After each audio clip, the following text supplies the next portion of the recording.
बच्चों, good morning. आज हम सबक नंबर 11 पढ़ेंगे, चांद बीबी।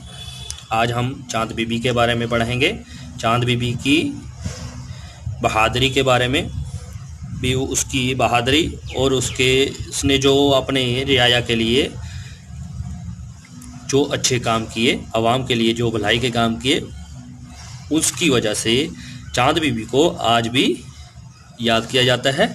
चलिए अब हम चांद बीबी के बारे में पढ़ेंगे। देखिए, क्या आपने चांद बीबी का नाम सुना है? वो अब से 400 वर्ष पहले अहमदनगर में पैदा हुई थी। उसके वालिद हुसैन निजाम शाह अहमदनगर के बादशाह थे। उन्होंने अपनी बेटी की तालीम का बहुत उम्दा इंतजाम किया। उम्दा होता है बेहतरीन, अच्छा। छोटी सी उम्र में ही चांद बीबी ने अरबी फारसी की अच्छी तालीम हासिल कर ली। कौन कौन सी तालीम हासिल की थी? अरबी और फारसी की। उसने मराठी ज़ुबान भी सीख ली। कौन सी ज़ुबान सीखी थी? और मराठी। तीर अंदाजी और घुड़सवारी में भी महारत हासिल कर ली। उसने तीर अंदाजी भी सीख लिया और घोड़सवारी भी अच्छे से सीख ली। महारत होता है भी हुनर, सीख लिया उसने। आगे देखिए, गाने, सितार बजाने, तस्वीर बनाने और शिकार खेलने का भी उसे शौक़ था। चांद बीबी को और किसका शौक़ था? सितार बजाने का, तस्वीरें बनाने का और शिकार खेलने का। प्यारे बच्चों, आगे देखिए, वो बड़ी हुई तो उसकी जहानत, खूबसूरती और लियाकत का चर्चा हुआ। उसके लिए बहुत से रिश्ते आए। अब उसमें क्या थी? सलाहियत थी और खूबसूरती थी, जिसकी वजह से अब उसको बहुत सारे रिश्ते आने लगे हैं। आप चांद बीबी को आगे देख सकते हैं, यहाँ भी दिखाई दे रहा है वो कितनी बहादुर थी। आगे देखिए प्यारे बच्चों, आखिरकार बीजापुर के बादशाह अली आदिल शाह से उसकी शादी हो गई। दोनों हंसी खुशी रहने लगे। अब किससे शादी हो गई थी? बीजापुर के बादशाह अली आदिल शाह से। प्यारे बच्चों, आगे देखिए,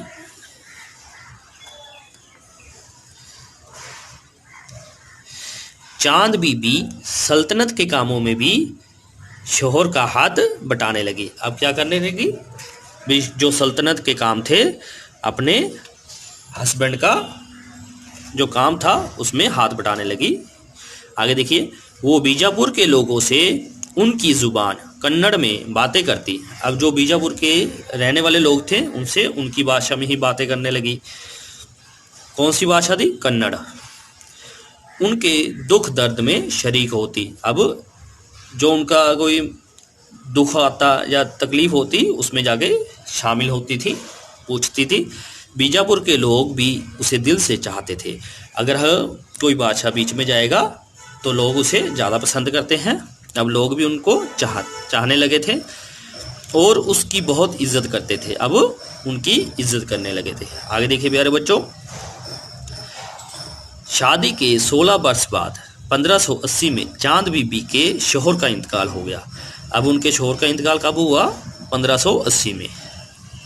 कितने साल बाद? 16। आगे देखिए, वो बेवफा हो गई।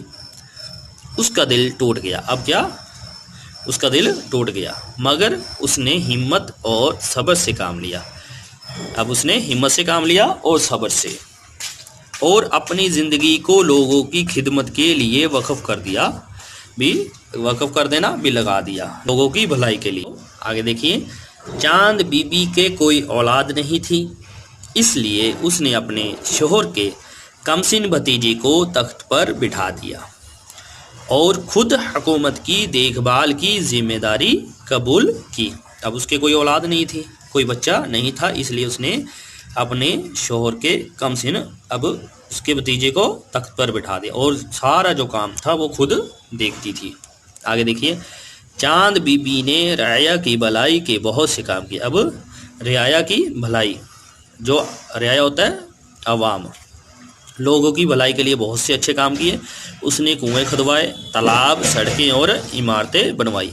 अब उसने तालाब भी बनवाए, कुएं भी खुदवाए और सड़कें और इमारतें बनवाई। कुछ दिनों बाद जब उसे इत्मीनान हो गया, भी सुकून हो गया कि अब हुकूमत का काम भतीजे ने अच्छी तरह संभाल लिया, भी उसके जो भतीजा है उसने अच्छी तरह संभाल लिया है, तो वो बीजापुर से अहमदनगर चली गई। अब वो बीजापुर से अपने घर अहमदनगर चली गई। अहमदनगर के हालात उन दिनों बहुत ख़राब थे। अब वहाँ के हालात भी बहुत ख़राब थे।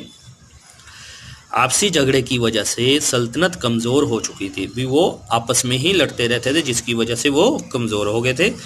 चांद बीबी ने अहमदनगर के हालात को सुधारने की बहुत कोशिश की। अब वहाँ जाके उसने बहुत कोशिश की भी उनको सुधारा जाए। उसे थोड़ी बहुत कामयाबी मिली, भी ज़्यादा कामयाबी नहीं मिली, थोड़ी सी कामयाबी मिली। उसी दौरान उसे अकबर की भेजी हुई फ़ौज से मुकाबला भी करना पड़ा, भी अकबर ने जो फ़ौज भेजी थी उससे भी मुकाबला करना पड़ा था। प्यारे बच्चों आगे देखिए।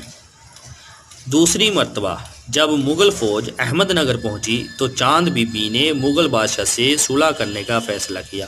अब दोबारा फिर मुग़ल फ़ौज वहाँ अहमदनगर पहुंच गई थी। अब चांद बीबी ने क्या किया, उनसे फैसला किया जाए, सुलह कर लेनी चाहिए। आगे देखिए। लेकिन अहमदनगर के चंद सरदारों ने ये अफवाह फैला दी कि चांद बीबी मुग़लों से मिल गई है। अब जो अहमदनगर के, क्योंकि एक शहर में उसके साथ देने वाले भी होते हैं और विरोधी भी होते हैं जो उसका मुखालफत करते हैं, ऐसे ही कुछ सरदार थे जिन्होंने अफवाह फैला दी कि वो मुग़लों से मिल गई है। बस फिर क्या था, लोग चांद बीबी के मुखालफ हो गए, भी उसके विरुद्ध हो गए।